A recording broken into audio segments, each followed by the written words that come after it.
11 दिसंबर 2021 महाराष्ट्र के माथेरान में, जो अपनी खूबसूरत वादियों और हिल स्टेशन के लिए मशहूर है। हर रोज यहाँ हजारों सैलानी घूमने आते हैं। उसी दिन एक कपल भी टूर पर आया था। उन्होंने पूरे हिल स्टेशन की सैर की, जगह जगह घूमे और रात के करीब 11 बजे जब अंधेरा घिर आया तो उन्होंने वहीं के एक होटल में रात बिताने का फैसला किया। वे होटल में चेक इन कर अपने कमरे में चले गए और सो गए। अगली सुबह करीब 7:30 पर होटल स्टाफ का एक लड़का नाश्ते का ऑर्डर लेने के लिए उनके कमरे का दरवाजा खटखटाता है, लेकिन अंदर से कोई जवाब नहीं आता। उसे लगा शायद वे गहरी नींद में हैं, इसलिए वह वापस चला जाता है। सोचता है कि कुछ देर बाद दोबारा आकर पूछ लेगा। करीब 2 घंटे बाद वह फिर से उनके कमरे के दरवाजे पर दस्तक देता है, लेकिन इस बार भी कोई रिस्पॉन्स नहीं मिलता। अब उसे कुछ अजीब लगता है। वह जाकर इस बारे में होटल मैनेजर को बताता है, मगर मैनेजर ज्यादा ध्यान नहीं देता और कहता है उन्हें आराम करने दो, जब भूख लगेगी तो खुद ही आ जाएंगे। स्टाफ अपने अपने कामों में लग जाता है, लेकिन समय बीतता जाता है। सुबह से दोपहर होने को आई थी।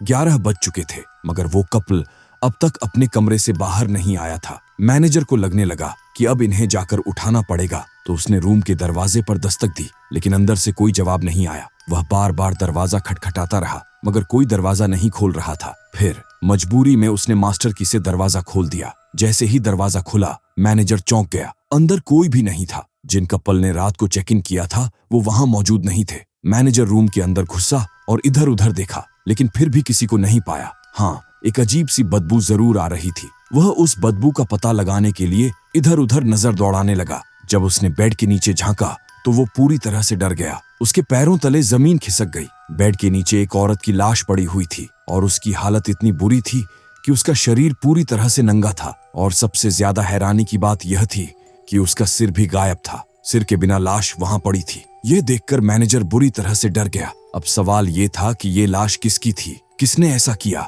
और क्यों किया। मैनेजर ने जैसे ही डेड बॉडी देखी, उसने तुरंत पुलिस को इस बारे में सूचित किया ताकि पता चल सके कि ये लाश किसकी है। जब पुलिस ने डेड बॉडी को ध्यान से देखा तो उनके लेफ्ट हैंड पर एक टैटू था जिसमें किसी का नाम लिखा हुआ था, लेकिन जो उसने मारा था उसने उस टैटू को चाकू से इतनी बुरी तरह से खरोंच डाली थी कि नाम क्या था ये पहचानना मुश्किल हो गया था। इसके बाद पुलिस ने होटल की लॉग बुक चेक की, जहां पता चला कि जिस कपल ने उस रात चेक इन किया था उनके नाम रुबीना बेगम और अमजद खान थे और उनका एड्रेस भी वहां लिखा था। लेकिन होटल वालों ने अपनी लापरवाही में उस कपल से आईडी प्रूफ नहीं लिया था, जिससे यह साबित करना मुश्किल हो गया कि जो नाम लॉग बुक में लिखा है वह सच है या फर्जी। फिर पुलिस ने उस एड्रेस पर जाकर पूछताछ की तो यह पता चला कि उस जगह पर रुबीना बेगम और अमजद खान नाम के लोग रहते ही नहीं थे। इससे पुलिस को यह यकीन हो गया कि लॉग बुक में जो नाम और एड्रेस लिखा था वह नकली था। अब पुलिस ने होटल के सीसीटीवी फुटेज चेक करने का फैसला किया।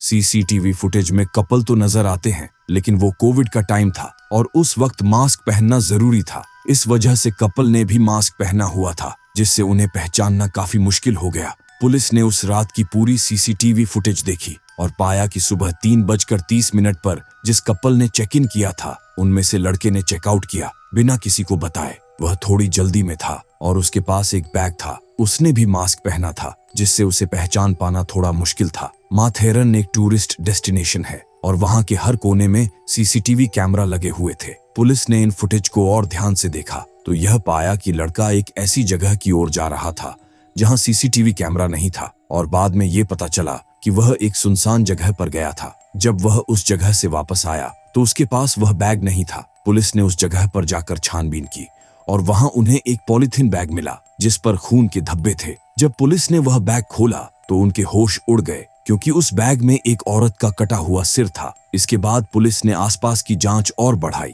और एक और बैग मिला जिसमें एक हॉस्पिटल का विजिटिंग कार्ड था। यह कार्ड महाराष्ट्र के गोरेगांव इलाके के हॉस्पिटल का था। पुलिस के पास अब उस लड़की का फोटो था, यानी जिस औरत का सिर मिला था उसका फोटो। यह फोटो लेकर पुलिस वाले उस हॉस्पिटल में पूछताछ करने पहुंचे। उन्होंने पता किया कि वो औरत पूनम पाल थी, जो कुछ दिन पहले अपने हस्बैंड के साथ उसी हॉस्पिटल में आई थी। और यह भी पता चला कि उस दिन जब वे हॉस्पिटल गए थे उनके पास कैश नहीं था, इसलिए उन्होंने यूपीआई पेमेंट की थी। UPI unified payment interface India का ऑनलाइन ट्रांजैक्शन सिस्टम है, जो अब काफी आम है। पुलिस को हॉस्पिटल से पूनम के हस्बैंड का यूपीआई आईडी मिल गया। जब उस आईडी की डिटेल्स निकाली गईं, तो पता चला कि यह यूपीआई आईडी 30 साल के राम सुलोचन पाल के नाम पर रजिस्टर्ड था। पुलिस को उसका मोबाइल नंबर भी मिल गया, लेकिन जब पुलिस ने उस नंबर पर कॉल की तो वह स्विच ऑफ था। आखिरी बार वह नंबर माथेरन में एक्टिव था, फिर उसके बाद स्विच ऑफ हो गया था। इस वजह से पुलिस को शक हुआ कि राम सुलोचन इसमें शामिल हो सकता है। पुलिस ने राम सुलोचन का एड्रेस निकाला और उसके घर पहुंच गई। वहां पर राम सुलोचन, जो एक सॉफ्टवेयर इंजीनियर था, मौजूद था। शुरू में उसने कोई जानकारी नहीं दी, लेकिन जब पुलिस ने दबाव डाला तो धीरे धीरे उसने सब कुछ बता दिया। उसने कहा कि पूनम पाल उसकी पत्नी थी और दोनों एक दूसरे से बहुत प्यार करते थे। पूनम को लगता था कि उसके हस्बैंड राम बहुत ओपन माइंडेड हैं, इसलिए एक दिन राम ने पूनम से उसके पिछले रिश्तों के बारे में सवाल पूछा। पूनम को लगा कि राम उसे समझेगा, इसलिए उसने अपने एक्स बॉयफ्रेंड के बारे में सब कुछ बता दिया, यहाँ तक कि उसने उसके साथ शारीरिक संबंध भी बनाए थे। यह बात राम के दिल में घर कर गई थी और इस वजह से वह गुस्से में था। फिर राम सुलोचन ने पूनम को घूमने के बहाने माथेरन ले जाने का प्लान बनाया। वहां पर दोनों ने एक होटल में चेक इन किया और सो गए, लेकिन रात के बीच में राम सुलोचन ने अपनी पत्नी पूनम का गला दबाकर उसे मार डाला। आपको शायद थोड़ा अजीब लग रहा होगा कि राम सुलोचन ने अपनी पत्नी का गला दबाकर मारा